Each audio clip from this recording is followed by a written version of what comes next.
তো আমাদের কলিযুগে হলো হরিনাম সংকীর্তন। কিন্তু বাবা, যদি আপনি বলেন বাবা আপনার তো বয়স হয়েছে, তো একটু আপনি হরিনাম করুন। সব থেকে বড় ব্যাপার যে আপনার তো আর কটা দিন বাকি আছে মাত্র, তো বাবা আপনি একটু তুলসীর মালাটা করুন। যদি বলা যায় ঘুরে আপনাকেই বলবে, দেখতে পাচ্ছ না আমার এখন কচি কাঁচা বয়স, আমায় আবার তুলসীর মালা করতে বলছো? এই বয়সে হরিনাম? বলি এই বয়সে কি কীর্তন, কি রতন। মা বলে না, সত্য করে বলুন, মা বলে না আমি যদি ভালো উপদেশ দিতে যাই আপনাকে মন্দটা শোনাবে, শোনাবে। এ শুধু আমার ওদিকে নেই, সব দিকেই আছে।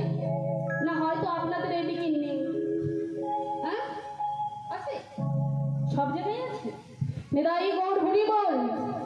বাবা, একজন 80 বছরের দাদু রাস্তার মোড়ে বসে বসে তাস খেলাচ্ছে, আর একটা 8 বছরের শিশু, 8 বছরের শিশু গলায় তুলসী মালা ধারণ করেছে, মাথায় শিখা রেখেছে, তিলক সেবা করেছে, আর হরিনাম করতে করতে চলে যাচ্ছে।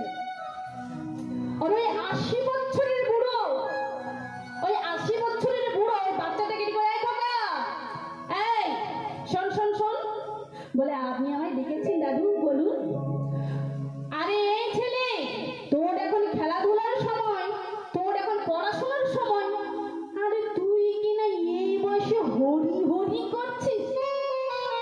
যা যা খেলবি, যা যা পড়াশোনা করবি, যা। বলি হারি তোর মা বাবাকে, কোথায় লেখাপড়া করে চাকরি বাকরি করবি, তাহলে তুই হরি নাম গাইছিস? যা যা যা যা পড়াশোনা করবি, যা। ওই ছোট্ট ছেলেটা দাদুর কাছে হাত জোড়ে করে বলছে, দাদু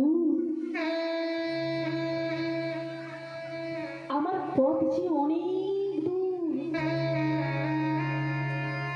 আমি যদি না সকাল সকাল বের হই তবে যে সন্ধ্যে হওয়ার আগে আমি যে পৌঁছতে পারবো না দাদু। তাই তো আমার গন্তব্যস্থানে যাওয়ার জন্য আমি সকাল সকালে বেরিয়ে পড়ি।